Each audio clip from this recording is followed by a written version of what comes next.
What is up, ladies and gentlemen? This is of course LL here, and today I'm gonna be breaking down the biggest updates and events taking place in these two last weeks of September. And it's truly a very exciting time to be alive because there's so many things that are gonna be taking place. But let's get started without further ado. And obviously the biggest event and the update that is gonna be taking place is the Ethereum merger, which obviously I have already talked about in like 5 different previous videos. But to give you a very short recap, Ethereum is going to be transitioning from proof of work into proof of stake, and simultaneously obviously becoming a lot more greener because the energy consumption is going to be dropping down by 99%, meaning there's going to be institutions and other types of entities which are going to be more interested in Ethereum now because it's much more greener. Also, the emissions are going to be going down, so we're going to be having a triple halving, meaning that there's going to be a 90% cut on the daily Ethereum mined. So instead of having 12K roughly per day, it's going to be 1,250. Also, because we have deflation in pace, we might go actually negative. So Ethereum right now is inflating at 6.5% per year, and it's going to be changing into 0.5% per year roughly. In contrast, Bitcoin has 1.65% inflation per year. So this is a very big update. Alongside this, obviously, there's going to be a big impact on proof of work coins because the hashing powers are going to change because people have to mine something.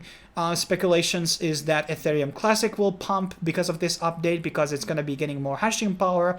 Then there's obviously the forks of Ethereum POW and also the Ethereum Fair. And you will be getting those two airdrops after the merge basically happens, or at the point where the merger happens. So make sure you're going to be moving your Ethereum into your own wallet, so you basically will be getting a duplicate amount of Ethereum POW and Ethereum Fair on your wallet. But we're going to be talking about those in a later video. Now, that's for Ethereum, okay? And this is going to be taking place in 1 day and 14 hours. This is going to be happening nighttime on my world, and so I'm not sure will I be able to stream it, but I definitely will be on Telegram and Discord, surveilling the event. And yes, there might be a short-term drop for Ethereum, so maybe you want to short it perhaps, and then there's obviously going to be a form of a pump which is going to be happening later on. It may be not in short term, but it may be months down the line when there's going to be supply shock because more people are going to be staking, so less Ethereum is going to be in circulation, so people are going to be still needing Ethereum for gas fees and stuff like that. So fundamentally, this is a long-term price effect. Just like in Bitcoin's halving, the price change doesn't have at that exact block. But this is still a very significant update. And yeah, you might want to short after the updates goes on. But then again, there's a lot of FUD because some people believe that there might be like a 5% chance that the merge update will fail. And that's really not likely. It has been 6 testnets have already implemented the merger update, and it went pretty much flawlessly. And all the bugs that have been found have been already, fixed out. So fundamentally, it's a big event, and it's definitely going to be having impact on price. And I still may be predicting that maybe this year, Ethereum might flip. Bitcoin by market cap, or at least by unit price, will perform significantly better than Bitcoin. But let's move on into the next move, which is Helium, proposing the HIP 70, which seem to have around 85% support right now. So Helium is going to be transitioning from their own blockchain into Solana. Now, I've been very critical about Solana. In the beginning, I loved it, but ever since the first congestion happened, the network was halted, I have been very bearish on it because data, which Helium is kind of revolved around, needs a level of consistency. So I'm not really sure, is this a good update? But there's a lot of things that are happening with this update, including more consistent rewards. Hopefully that is the case because some of my miners have made a 1 earning in 14 days or something. So there's an incredible amount of inconsistency in earning of these devices, which is very problematic. And maybe this update fundamentally will make a big impact. And here's a bit of the proposed idea here. I'm not a big fan of this because I think Solana is very flawed, but sometimes being on your own blockchain is not always very beneficial, especially when you don't have smart contracts. So sometimes you have to bridge your assets Good example being AVAX or Banano. They have gone that bridging road, but then you have like coins like Nano or I don't know, like Monero, which are kind of stuck on their own chains, and there's not really a lot of activity like, you know, bridging them over. And yes, Monero is actually a secret network, but you know what I mean is that sometimes you have to tap into other chains to get the full potential out of your project.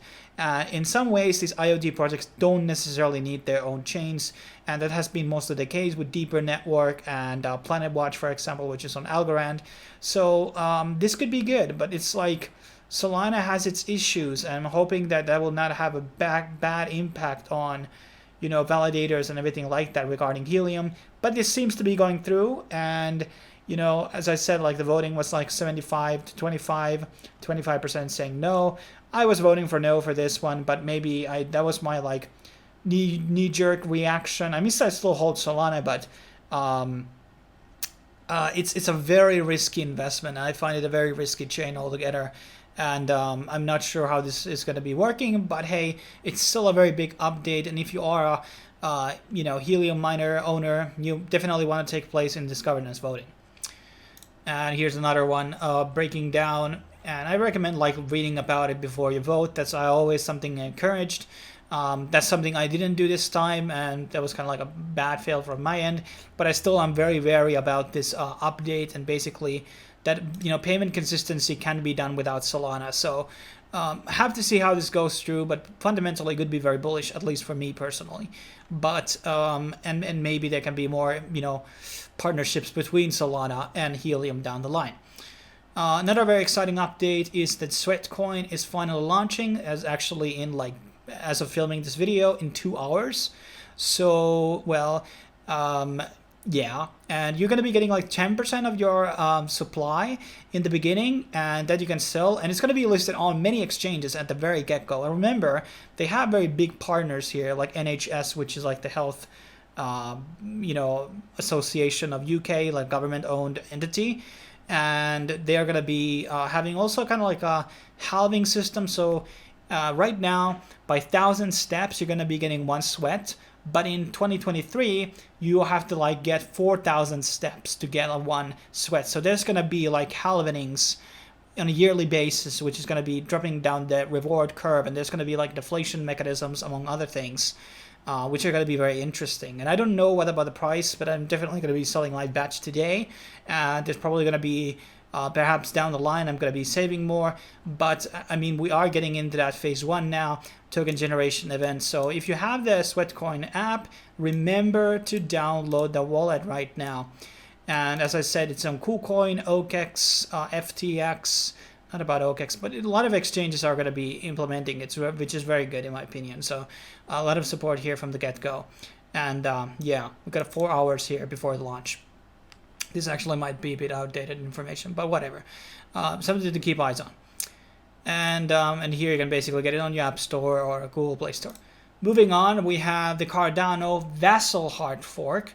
And this is going to be like a quality of life adjustment. I believe at its core, they're going to be increasing the block size, meaning that the transactions are going to become at least 10% cheaper on what they are right now. I've been critical about Cardano's fees, given the fact that Charles has been shilling this coin at Africa, where people are basically poor. They don't have the, you know, money to basically pay 20-cent fees on every transaction or smart contract transaction.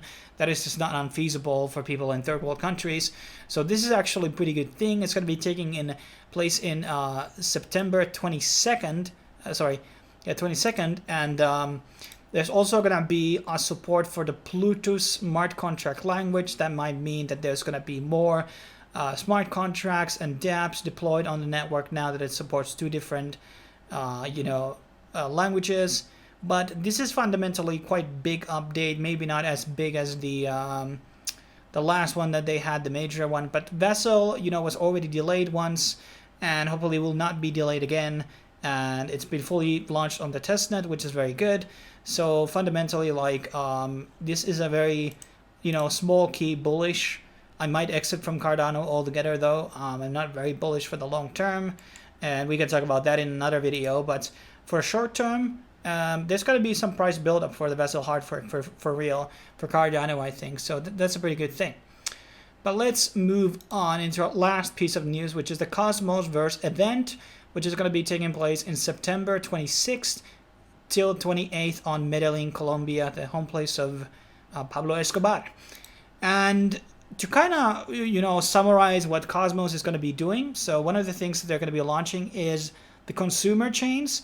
And consumer chains are basically things that allow people to do launch their own blockchains. I'm not like 100% sure like how the consumer chains are different from other chains.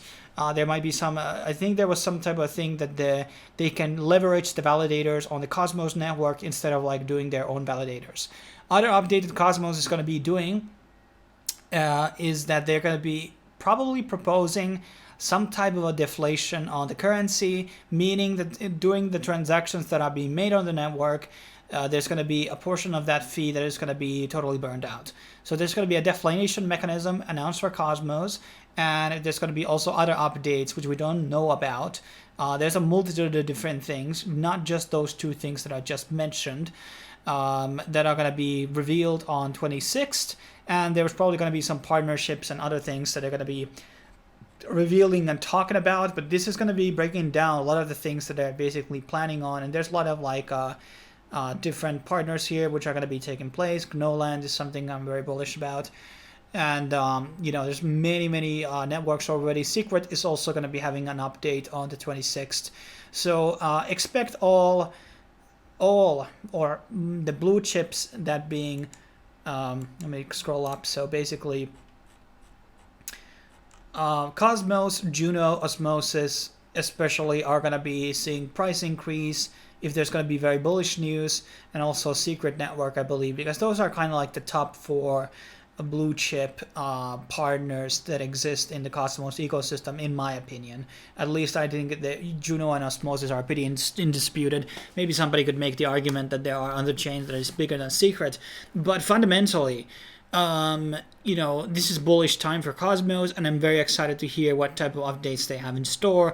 Deflation is definitely going to be bringing value. Atom is already valuing. I think it's just 70% up in the last 7 days. It may not be too late to find like an entry angle here and then basically sell on the news, but just saying that also applies into Cardano. So these are good buying opportunities for Ethereum, Cardano, and Cosmos.